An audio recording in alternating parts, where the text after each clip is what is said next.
अस्सलाम वालेकुम। आज हम जो है कार्डिक साइकिल को स्टार्ट कर रहे थे। ये कार्डिक साइकिल हम कहते हैं कि 160 and 1 diastole is called cardiac cycle. या हम कहते हैं कि जब एट्रियम और वेंट्रिकल कंट्रैक्ट होते हैं वन टाइम, तो उसको हम क्या कहते हैं, वन कार्डिक साइकिल कहते हैं। जब एट्रियम और वेंट्रिकल कंट्रैक्ट होंगे तो हमारे पास क्या होगा, वन कार्डिक साइकिल कंप्लीट होगा, सही है। और जब वन एट्रियम और वन वेंट्रिकल कंट्रैक्ट होंगे, या जब एक कार्डिक साइकिल कंप्लीट होगा तो वो कितने टाइम में होगा, 0.9 सेकेंड या 0.8 सेकेंड भी है, सही है। अब हम आते हैं स्टेजेस ऑफ कार्डिक साइकिल। तो कार्डिक साइकिल के हमारे पास 4 स्टेजेस है, सही है। फर्स्ट जो है वेंट्रिकुलर फिलिंग। वेंट्रिकुलर फिलिंग जो हम कहते हैं कि जब वेंट्रिकल फिल होगा तो उसको हम क्या कहते हैं, वेंट्रिकुलर फिलिंग होंगे। जब एट्रियम से ब्लड आएगा वेंट्रिकल में तो उसको हम क्या कहते हैं, वेंट्रिकुलर फिलिंग कहते हैं, सही है। और इसी तरह वेंट्रिकुलर फिलिंग भी 3 स्टेजेस में डिवाइड हुआ है, सही है। फर्स्ट है रैपिड फिलिंग।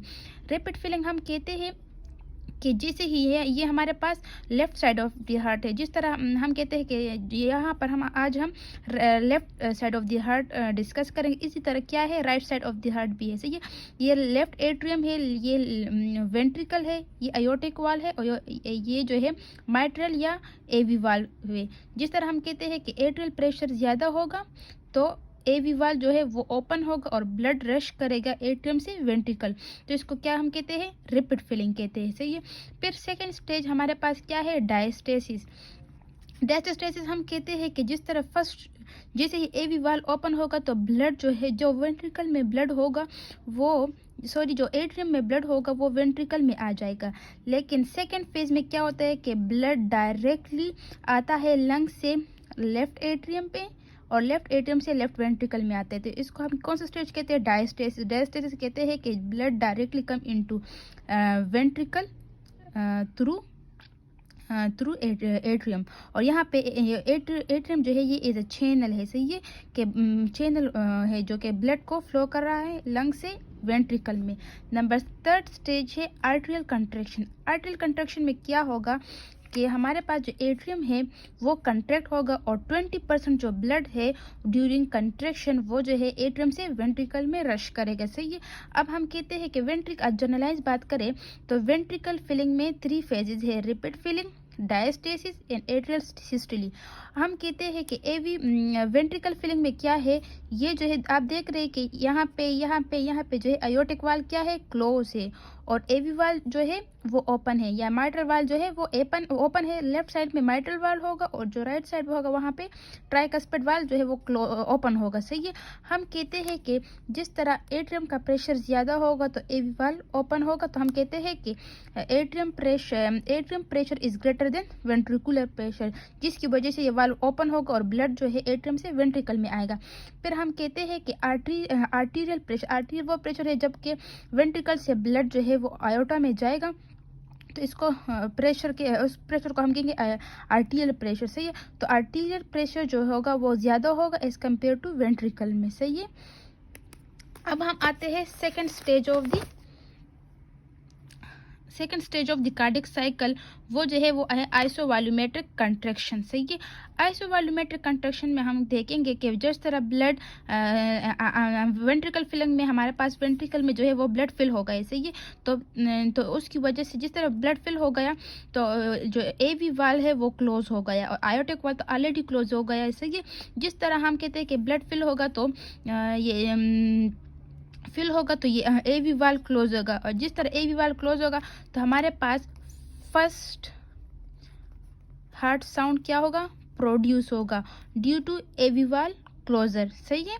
और ये जो है लॉन्ग ड्यूरेशन होगा और उसका जो टाइम होगा वो 0.102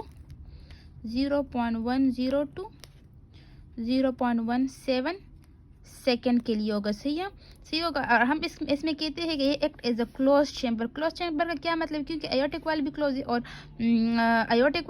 है और जो है एवी वाल भी क्लोज है, तो जो वेंट्रिकल है वो act as a close chamber. इसमें भी हम देखें तो एट्रियम का प्रेशर जो है वो लेस देन वेंट्रिकुलर प्रेशर होगा, सही है। और आर्टेरियल प्रेशर जो है वो ज़्यादा होगा as compare to ventricular pressure, आप देख रहे हैं यहाँ पे, सही है। फिर जो है थर्ड फेज जो हमारे पास है वो वेंट्रिकुलर इजेक्शन। हाँ, वेंट्रिकुलर इजेक्शन क्या होगा कि हम कहते हैं कि यहाँ पे जो है वो कंट्रैक्शन हो रही है तो ब्लड प्रेशर जो वो ज़्यादा हो रहा है, सही है।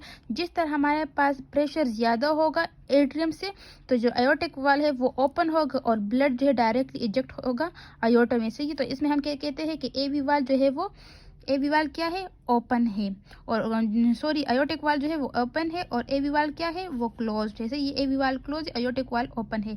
लेकिन किसकी वजह से ओपन है, क्योंकि जब कंट्रैक्शन होगा तो वो हमारे पास क्या होगा, जो वेंट्रिकल प्रेशर होगा वो ग्रेटर देन आयोटिक प्रेशर हो जाएगा और इसकी वजह से आयोटिक वाल ओपन हो जाएगा और ब्लड जो है वो आयोटा में चले जाएगा, सही है।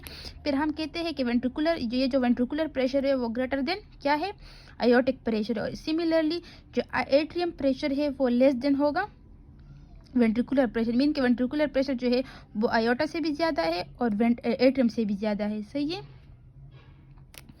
नेक्स्ट में हम आते हैं, जो लास्ट स्टेज है वो है आइसोवॉल्यूमेट्रिक रिलैक्सेशन।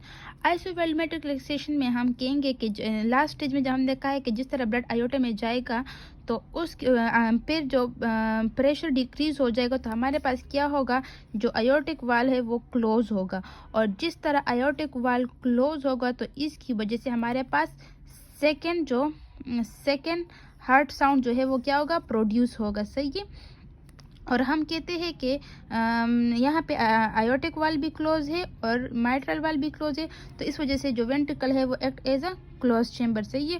और हम कहते हैं जो प्रेशर होगा तो आर्टीरियल प्रेशर जो है वो ज़्यादा होगा देन वेंट्रिकुलर प्रेशर, और जो एट्रियम का प्रेशर होगा वो लेस देन होगा वेंट्रिकुलर, सही है। तो ये हमारे पास हो गया आइसोवॉल्यूमेट्रिक कंट्रैक्शन।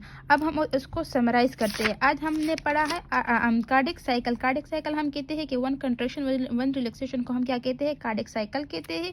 कार्डिक साइकिल का जो है वो 4 स्टेजेस में है। वेंट्रिकुलर फिलिंग है, नंबर सेकंड है आइसोवॉल्यूमेट्रिक कंट्रैक्शन, वेंट्रिकुलर इजेक्शन और आइसोवॉल्यूमेट्रिक रिलैक्सेशन। वेंट्रिकुलर फिलिंग में क्या होगा कि एट्रियम जो है वो ब्लड आएगा वेंट्रिकल और उसमें फिलिंग होगी, सही है। वो भी 3 फेज है, रिपीट फिलिंग के डायरेक्टली ब्लड आ जाए, स्टेसिस मीन के लंग से ब्लड आ जाए, और आर्टरियल कंट्रैक्शन मीन के एट्रियम कंट्रैक्ट हो और ब्लड जो है वेंट्रिकल में आ जाए, सही है। फिर हम कहते हैं आइसोवॉल्यूमेट्रिक रिलैक्सेशन, उसमें जो है वेंट्रिकल कंट्रैक्शन, जिसमें वेंट्रिकल कंट्रैक्शन होगी लेकिन वो act as a close chamber होगा, क्योंकि आयोटिक वाल और माइट्रल वाल, जो आयोटिक वाल और जो माइट्रल वाल है वो क्लोज्ड है, सही है। और ड्यू टू क्लोजिंग ऑफ एवी वाल हमारे पास सेकंड हार्ट साउंड प्रोड्यूस होगा, सही है। फिर हम कहते हैं कि थर्ड फेज जो है वो क्या है, ejection phase. Ejection phase mean होगा कि क्या होगा, आयोटिक प्रेशर जो है वो ज़्यादा होगा देन दी वेंट्रिकुलर प्रेशर, जिसकी वजह से वो ये वाल ओपन वेंट्रिकुलर प्रेशर ज़्यादा होगा देन दी आयोटिक, जिसकी वजह से जो वाल है वो ओपन होगा और ब्लड जो है वो आयोटा में चला जाएगा और पूरे बॉडी में डिस्ट्रीब्यूट हो जाएगा, सही है। इसके बाद हम कहते हैं कि क्या स्टेज है, आइसोवॉल्यूमेट्रिक रिलैक्सेशन। रिलैक्सेशन में क्या हो कि दोनों वाल क्लोज होंगे, एक्ट एज अ चेम्बर होगा, और इसमें भी क्या होगा, आर्टीरियल प्रेशर जो है वो ग्रेटर देन वेंट्रिकुलर प्रेशर होगा, और इसके बाद आर्टीरियल कंट्रैक्शन होगी जो कि नेक्स्ट कार्डियक साइकिल स्टार्ट होगा, सही है।